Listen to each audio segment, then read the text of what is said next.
Can you introduce yourself and where we are, Julie? Yeah, sure. Hi, my name's Julie Purdon and we're at Toddle Inn Childcare Centre in Deloraine. Can you talk about how it's set up? Yes, so Toddle Inn's actually a community-based service, so owned and operated by Deloraine, the community. Originally, the land was donated by council and Crown, and about 21 years ago, the community got together and did a grant to raise funds to build the facility. So it's a beautiful purpose-built facility, which was originally only a 26-place centre, so 26 children a day, which has grown over the years like Deloraine has. So now we have 50 children a day, so up to over 100 families use the service. Yeah. How many people work here? We have about 15 staff members. Yeah. And you mentioned before about a board and how the governance and whatnot operates. Yes, Can you so talk it's a little bit about because that? it's a community-based service. We're operated by a committee. So the committee is made up of any interested community members and families that use the service.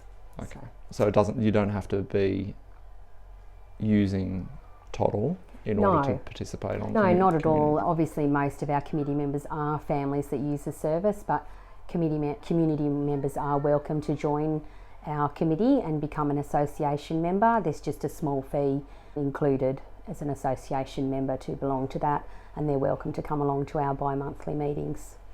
How did you personally enter the industry and why? So I'm originally from Sydney, born and bred in Sydney, and decided to relocate our family over to Tasmania when our children were quite little, and just was lucky enough to get a fantastic job here. So I've been here for 18 years now, which is a wonderful place to live and beautiful place to work. Just always had a passion of working with young children, and ended up here, which is wonderful. Is that similar for the team? In terms of how they get into the industry and they're just interested in dealing with kids and that's why they start to do it? Yes, generally people that would like to become an educator are required to do Certificate 3 as a bare minimum to enter the industry, and of course they're people that have got a love for children, educating and caring for young children, and from there you can fulfil the scope in the industry as an educator in the rooms, a room leader, assistant director or service director like myself. You can move on from Certificate 3 to a diploma and then from a university qualification as well. So we are required to have at least one early childhood teacher on the premises at all times. So yeah, that's generally people have a great love for working with young children and families as well. So it's a really rewarding job actually, because it's just so lovely, and especially in our community we're so lucky to retain families here for many years, so you can watch the children and families grow along the way from babies right up to after school care, which we now have recently offered in the last 5 years. So we've got a lot of the children were here from babies, so it's really lovely, and we've just formed a really lovely connection with families that are here that we've seen for many years and cared for their children and a number of siblings in the same family. So yeah, it's really lovely. Some of the challenges in the industry, you mentioned work and the rules and regulations that you might need to adhere to. Can you talk a bit about that, and if there are any other significant challenges that you face? Certainly the challenges in the industry are paperwork, reporting to our national body, which is the CEQA. There's national regulations that have to be adhered to and quite a lot involved. We have a lot of policies and procedures. Caring for young children is a very important job, so there's a lot that becomes involved in that, and that's actually a full-time job for myself. I do like to get out on the rooms, in and out of the rooms during the days, just to touch base with everyone and rather than sit at a computer all day.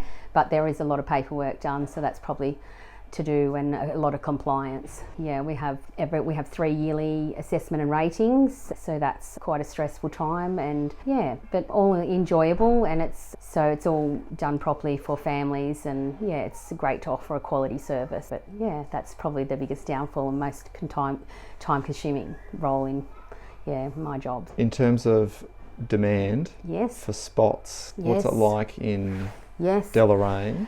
Definitely that's another challenge in my role, which is a great one, but Deloraine itself has grown hugely in the last 5-10 years. Like I said, when Toddle Inn first opened over 20 years ago now, there was 26 children here today.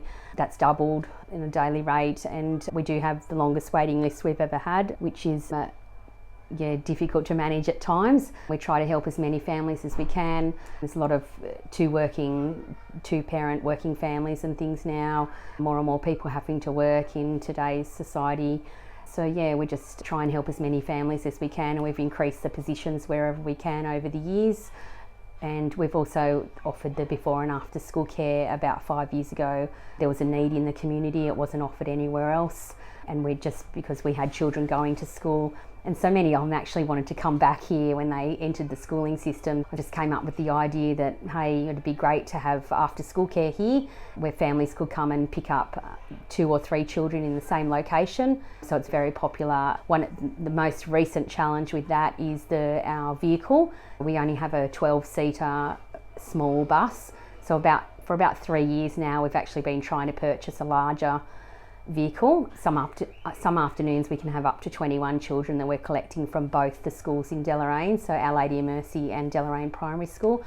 Sometimes that can take up to 3 trips with the children in the bus. We do also, weather permitting, walk to the Deloraine Primary School, obviously that being so close to Toddle Inn. But we would love a larger bus, which is something we've been working on. We just haven't been able to find the right one. So that would be great, and I would envisage that then we could also increase the positions available to offer for before and after school care for families as well. We've also recently been lucky enough to acquire some more land as well, which has been a dream of mine. So there is a block of land at the back of Toddle Inn, which is actually owned by Crown and Council. So it's taken about 3 years to actually communicate with those bodies on getting that extra land to sustain that for Toddle Inn's future. Basically, at the moment we're maxed out for indoor and outdoor. We've got the maximum amount of space for indoors for the children that we've got, and the same for our outdoor play space. It is a lovely big grassed outdoor area. We don't have the space to hold any or capacity for any more children, so the block of land at the back of Toddle Inn would not really be of interest to anyone else. It's just an area gridlocked at the back of Toddle Inn, bordering on farmland, and the house that's next door to us, the large heritage listed house. We've been granted that onto our lease recently, so I've been really busy trying to prepare that for children to actually play on. So we're looking at trimming large trees along the fence line to make it safe for children, and then looking at fencing and opening up our existing playground to use that space for children to play on. And then in the future, it might include a building or something like that. So in terms of maybe in the future there might be a bit more capacity. Oh, definitely capacity for more children in the future now that we have obtained the extra outdoor space.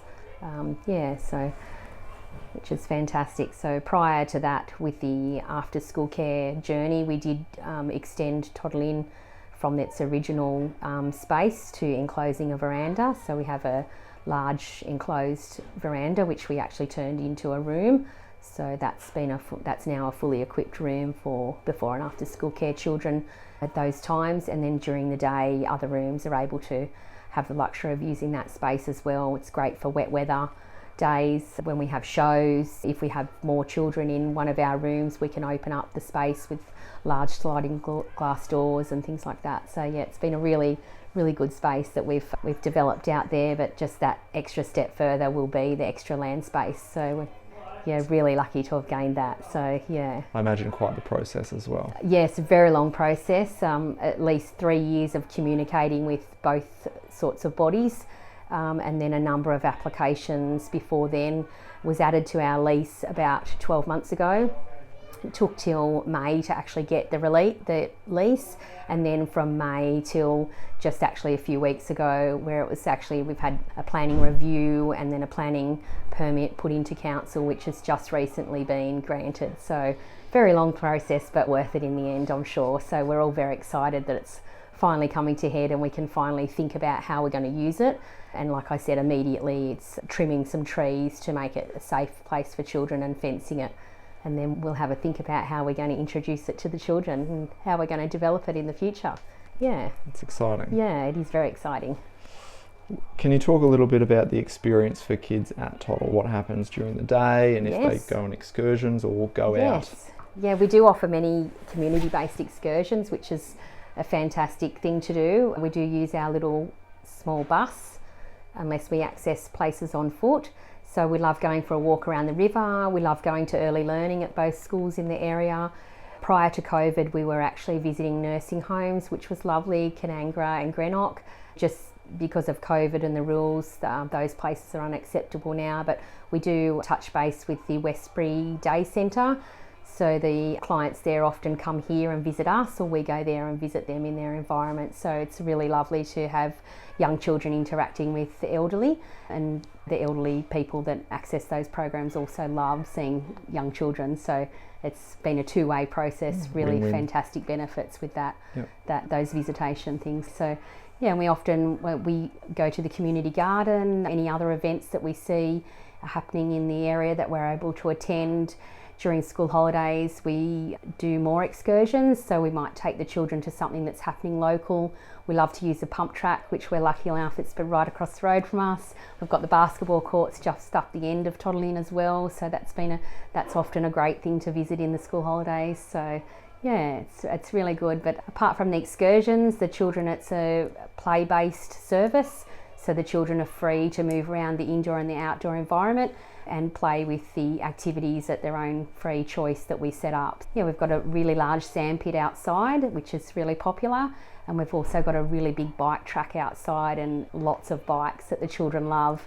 It's quite a big thing riding the bikes at Toddle Inn. We've got a lot of children that are from rural farm areas that don't have a safe place to ride a bike, so our bike track's really popular. So yeah, which is great. If people are looking to put their child into Toddle, can you talk about what they need to do to apply? Yes.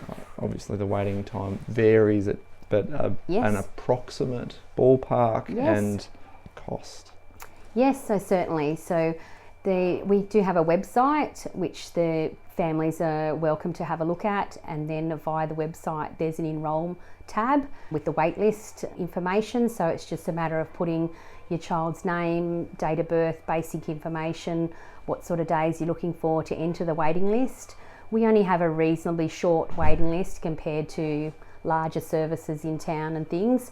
However, over the years people do have to wait. It's usually a few months to get into Toddle Inn. The highest amount of wait and need is for care for under twos, so people are having to wait up to about 6 months for care for an under 2-year-old at the moment. But generally we sustain the community and the wider community, so we have the outskirts of Deloraine, Mole Creek and Meander. They're the sorts of areas that are our catchment, and people pop on the waiting list, and yeah, you can, and I give people a call when I've got a position becoming available, and we can discuss like days and availability and things. We do have 2 sessions at Toddle Inn which are quite popular. So we have an 8:30 to 3 session which was designed for people to offer a long daycare position during the day and then before and after school care. So children that come till 8:30 and attending school, and then someone else would come in the rest of that position, and then a child might go home at 3 o'clock. So that's why we can offer the after school care. So I'll try to do that wherever it fits and works for both families, because it's helping more families out in the area that need care. Other to that, there is a long daycare session, so we are open from 7:30 a.m. till 6 p.m. Yeah, that's the long daycare. In terms of care for kids in the Meander Valley and a little bit bigger, is it hard for parents to get their kids in? I think so. It's becoming harder. It's becoming more difficult. People do have to wait now. Like I said, it's not a huge wait compared to other city areas and things. There's a huge need for childcare everywhere. We do have a waiting list, whereas many years ago families weren't actually required to wait. They'd pretty well get in straight away, but now people are having to wait and think about what's going to happen when they go back to work and things, and when their maternity leave might be finished and things like that. Have to be organised. Particularly, have to be organised. If people are after specific days, they're having to really think about it early to get on lists and communicate with me to if and when that's going to happen. It is getting harder and harder for families though to do that. And there's, as well as the after school care, There's not a lot of jobs which actually finish at 3 o'clock where you can actually collect your children from school, so that's a huge need as well, so that we've tried to help the community out in. So that's been appealing for people who want to work. They want to work here because you offer the hours that suit them. Very much so. I've had people that have got their children into schools in this area because they need their children to come to Toddle Inn before or after school, just to use the service that's available. Now you've got the AGM. Yes, we coming have. Up. Can you talk about that? Yes, we've got our AGM coming up on Monday the 16th of December from 5:30 till 6, where we talk about Toddle Inn, offer a yearly reports, and we do our voting of welcoming any new members. So the general public and families are welcome to come along to the AGM. Prior to that, they're more than welcome to come and discuss what it involves. People can give as little amount of time as they've got or as much as they want to, so it's fairly flexible. We do have bi-monthly meetings. If we have a lot of members, everyone's not required to come to those bi-monthly meetings.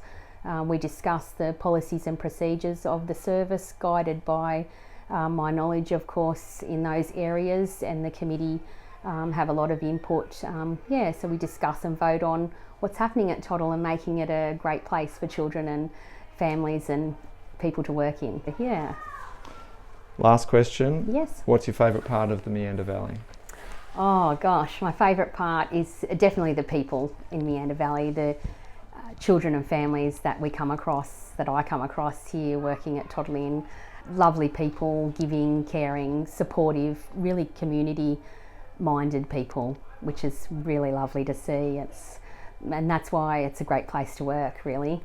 Yeah, they're so supportive, the general community here, and there's so much to do and so much happening in our community, and people look after one another, which is really lovely. So it's nice to be a part of that. And it's beautiful, like the river through our community is such a beautiful, picturesque area.